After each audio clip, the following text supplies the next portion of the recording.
A very good morning to all of you.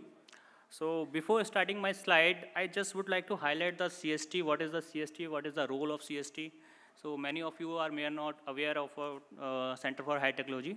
Basically, CST is a technical wing of Ministry of Petroleum, which is established in 1987 for the development and technology improvement of Indian PSU refineries.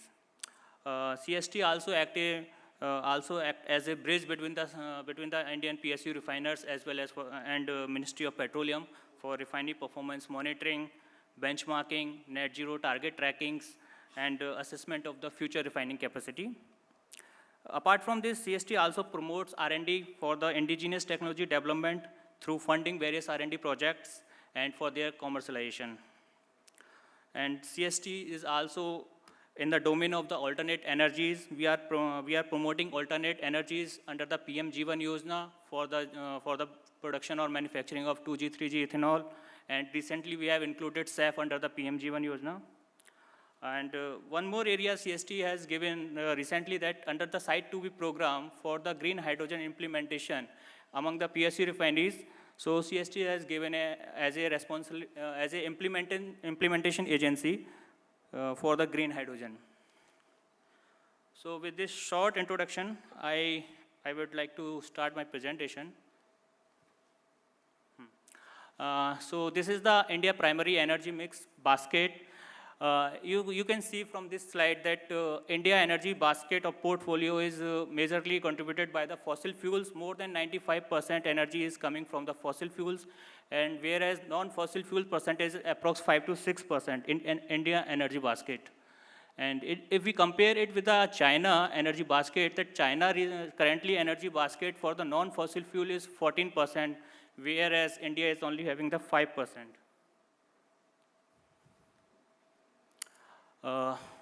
If we talk about the India energy demand in future, that it is expected that India energy demand will be the more than double of whatever it is right now.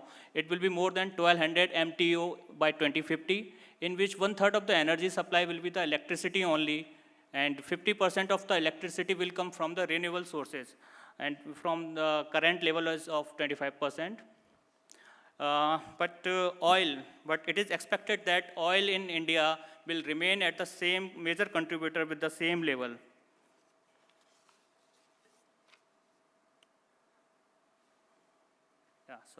Thank you. So this is the basket for the India energy import-export basket.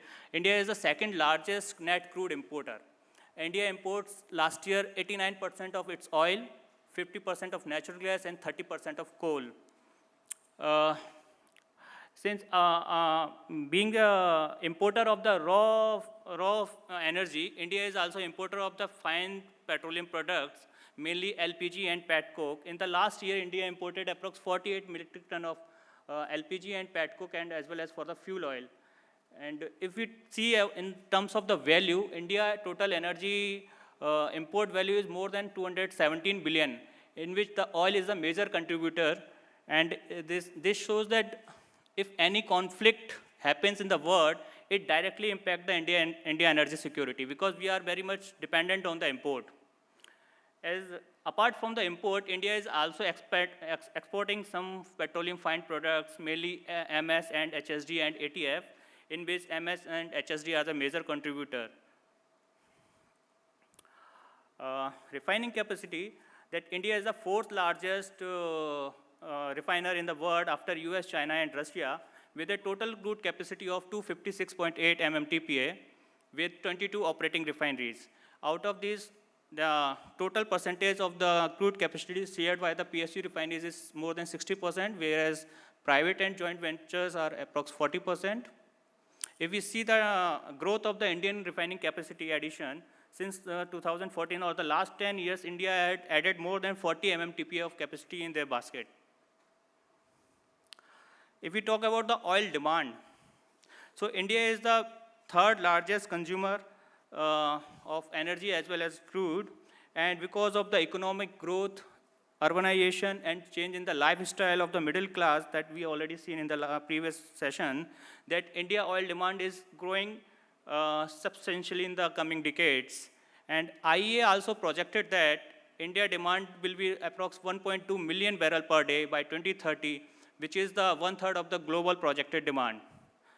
And from the right-hand side figure, you can see that India is the only country where the demand is oil is going increase, whereas the China and rest of the world, the demand either going to down, decrease, or remain same. But India is the only one, the demand of oil is going to increasing. If we talk about the peaks, demand peaks of the major petroleum products, like first gas oil, the global refined product demand is expected to peak by end of this decade, but in context of India, we are not seeing that gas oil demand will not come before 2042, whereas the gasoline demand will not be reached before 2040. So there is a high demand of even both products for the gas oil as well as for the gasoline. There is one more major petroleum product, which is the ATF, and it is expected that the ATF demand is going to increase drastically. It is expected that 10 times it will be higher by 2047 or 2050, and we are not seeing any demand in the ATF, peak demand in the ATF. Currently, India is the net exporter of the ATF, but in future, India will be in the deficit in terms of the ATF. To meet our country demand, India refining capacity expansion plan is like that. Currently, we are at 256.8 MMTPA, and it is expected by 2030, the capacity will increase up to 309.7, out of in which that Indian oil is contributing approx 26.7 in the coming years, and HRL Rajasthan Barmer refinery is the grassroots refinery in this expansion plan. And with this expansion plan, it is expected that India domestic demand will be met, and but to be an export hub for the Indian petroleum products, India need to add more capacity addition in their expansion plan. And here I have not mentioned that one of the private player is also expected to come with a big major expansion plan. Since they have not declared, so I am not mentioning their name, but a huge amount of capacity will be added by the private players by the 2030.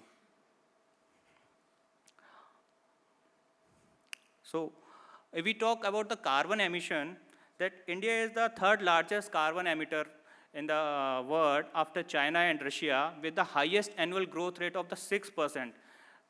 Every year, India is adding 9% their carbon, 9% of carbon emission in their total emission, whereas China is adding 6%, and US and Europe, they are in the negative side. Means pollution is increasing in China and India, but rest of the world, mostly US and Europe, they are decreasing their carbon emission.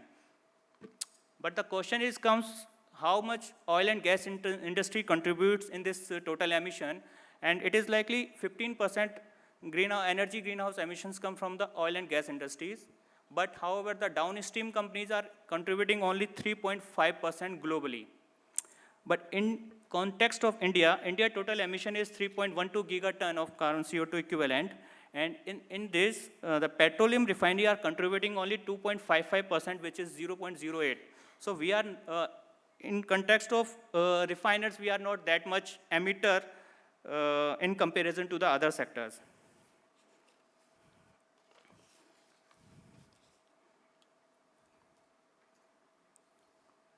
So it is seen that as per the projection, Indian refiners are not going to shut down for the next 2-3 decades. Oil in India in 2050 will remain the major contributor.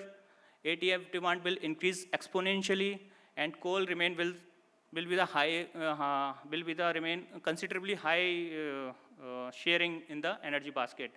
Even though it looks like the future of the Indian refiners are very bright, but the big challenge for the refiners is the survival in the changing in the energy landscape.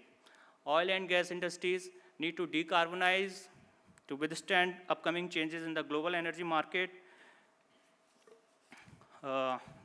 Basically, the drivers for the Indian refiners to decarbonize is the government regulatory policies, which are aimed to reduce greenhouse gas emissions, which compel the companies to reduce to adopt the cleaner practices.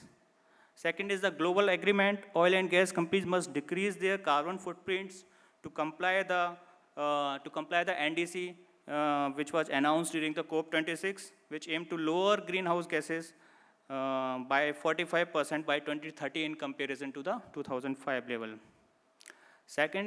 Next is the financial incentives that currently the investors are favoring the companies which having strong performance for their environmental, social, and governance. And in the future, that carbon tax is supposed to come by the many of countries. Then exporting a petroleum product will be a challenge for the India if they are not reducing their carbon emission, or their product is not a very environmental friendly. So, to meet their decarbonized target, Indian PSU refineries have set their targets for the net zero, like NRL, MRPL have set their net zero target by 2038, BPCL, HPCL have set their target by 2040, and IOCL and CPCL has the net target is by 2046. And it is very clear that if you see the total capex by the major oil companies, it is like more than 4,54,000 crore. It is the capex they have announced to achieve their net zero targets. But the question is how to achieve this net zero target, because not a single silver bullet can decarbonize the oil and gas companies. We need a multifaceted approach in which there are many areas like we have already discussed. One area is the carbon capture. Since carbon capture is a very capital intensive, we already know. The major challenge for the Indian PSU refineries for this carbon capture is the space constraint. It required a lot of space for carbon capture as well as for the utilization purpose. And if we talk about the biofuels, yes, India has a very ambitious targets for their biofuel blending. By 2025, India will add ethanol in the MS by 20%, and 5% biodiesel blending in HSD by 2030, and 5% SAF blending in ATF by 2030. The next is the green hydrogen. Since green hydrogen is a very costly, in the last presentation we have seen the cost of the green hydrogen is much higher than the gray hydrogen, more than 4 times of the gray hydrogen. Even though Indian refineries, PSU refineries have set their targets, like 0.9 MMTPA of green hydrogen will come by 2030, even though it is a costly product. Second last is the renewable energy. Yes, everybody is talking about the renewable energy, but the challenge with the renewable energy is the continuous supply. So the storage of the renewable energy is a challenge for the Indian refiners, and definitely again another constraint for the renewable energy is the space constraint, that refiners does not have the space in their confined premises to produce the renewable energy. That is why refineries are very much focused to shifting towards the grid, because ultimately grid is going to be the renewable one day. The next is the energy efficiency. Energy efficiency, which is also called the first green fuel by IEA, that it is the only fuel, it is the only way we can reduce our emission without so much investment. And accordingly, Indian PSU refiners have set their targets like Mission Q1, in which they have set their targets under the Solomon performance benchmarking parameters, which is energy intensity index. They will achieve their Q1, all the Indian refineries, PSU refineries, which having a capacity more than 3 MMTPA, they will reach the Q1 by 2030 and will compete with the global best energy efficient refineries. There are the 3 points which Solomon has highlighted in the last benchmarking study, that he shows that the Indian PSU refiners steam size is very huge in comparison to the world best or world best refineries. And we are very much dependent on the steam instead of the electricity, and he says that 1% reduction in the steam size reduce the EIA by the 0.9. And the second concern area for the Indian PSU refiners is the cooling towers. It shows that more than 30 EIA equivalent is directly heat rejected into the air because of the non-efficient cooling towers. Indian PSU refineries having approx 110 cooling towers, and 40% makeup water is being used in the cooling tower, which is a major area of concern for the Indian refineries. The third major point that Solomon highlighted is this intermediate storage tanks. India is a very high number of intermediate storage tanks. Because of that, they need more maintenance cost, more energy. We are spending more energy in these intermediate storage tanks, so we should also rationalize our intermediate storage tanks. So what more we can do for the energy efficiency is the process improvement. Already refineries are doing well. Most of the refineries are already achieved their low-hanging fruits, and currently refineries are looking after for the new high-efficiency technologies. And the third is low carbon fuel switching. Whatever the fuel NG consumption it is there, the Indian refineries has focused and targeted to switch their liquid combustion fuel to the natural gas. And the last is the process electrification. So this is the only best opportunity to improve the energy efficiency by the Indian refineries. So through this way, we can be the more energy efficient and low carbon sector in context of the Indian PSU refineries. That is from my side. Thank you so much.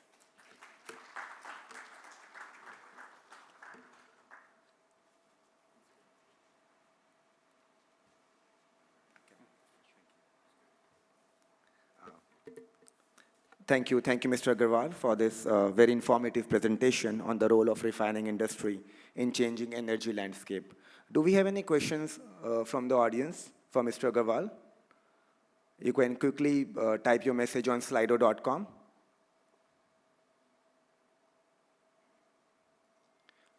Dr. Sharma has a question. Can I request my operation team to hand over the mic to Mr. Sharma?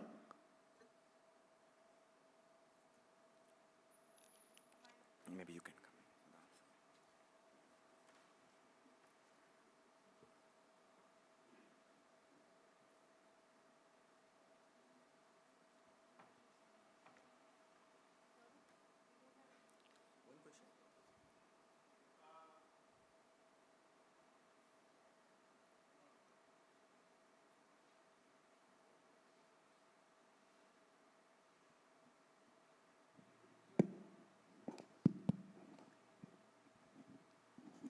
Given the current refining capacity of about 260 million tons, and the refining capacity having saturated because the current demand is around 230 million tons, excluding the export-oriented refinery of Reliance. Now, we have already reached the peak refining capacity. What kind of new refining capacity do you assume in next 10 years, and whether it will be completely petchem integrated or the standalone refineries? Sir, by 2030, the refinery capacity will increase more than 50 mmtpa, and most of the capacity addition is coming because of the expansion. Yeah, and that's right. that if we talk about the petrochemical expansion, that HRRL is coming with the petrochemical expansion, as well as IOCL Gujarat refinery expansion is coming with petrochemical expansion, and Bina refinery expansion is also coming with the petrochemicals. So also Chennai is coming with expansion. Yes, sir. Nagapattinam refinery, Chennai is also coming with the petrochemicals. So some refineries are expanding their capacity in terms of the only transportation fuel, but some refineries are expanding their capacity with the petrochemical integration. Okay, so 50 million tons by 2030, but then the demand will exceed the, why can't the greenfield refineries are planned by the companies? Sir, as this is the projection, whatever I have projected is the as per the refineries firm plans. Yeah. And but greenfield refinery, I think no more refinery is coming, but I think BPCL has announced one. BPCL and BPCL by 15 mmtpa they have announced just, but it is not a board approved. So that will be the one only greenfield refinery, sir. Right. Okay. Thank you. Thank you so much, sir. Mr. Aggarwal, we have two more questions, if you can quickly answer them from the audience.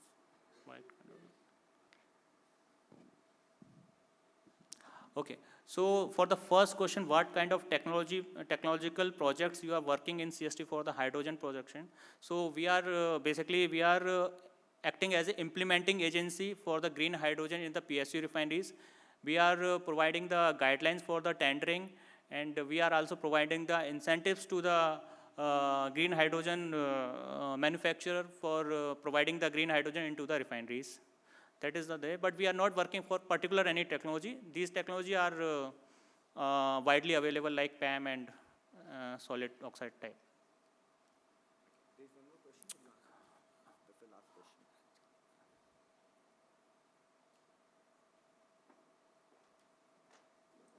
What are the solution for reduction of? So solution of reduction of intermediate tanks is the ultimately direct unit transfer. So from the product, whatever that is coming from the one unit, it should not go to the intermediate tanks. It should directly go to the another unit. So this is the only way we can reduce our intermediate tanks. Otherwise, there is no way. Just because of the reliability point of view, we are providing the intermediate tanks in the Indian refineries. Thank you, Mr. Aggarwal, for wonderfully answering all our questions. May I now request Dr. S.C. Sharma, former officer on special duty, Niti Aayog, Government of India, to kindly come on stage to felicitate Mr. Manish Aggarwal.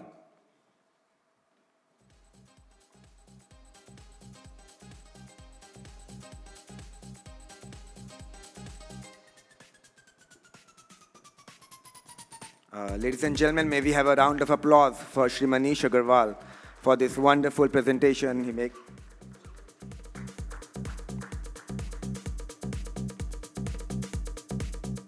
Thank you, Mr. Aggarwal. Thank you, Dr. Sharma.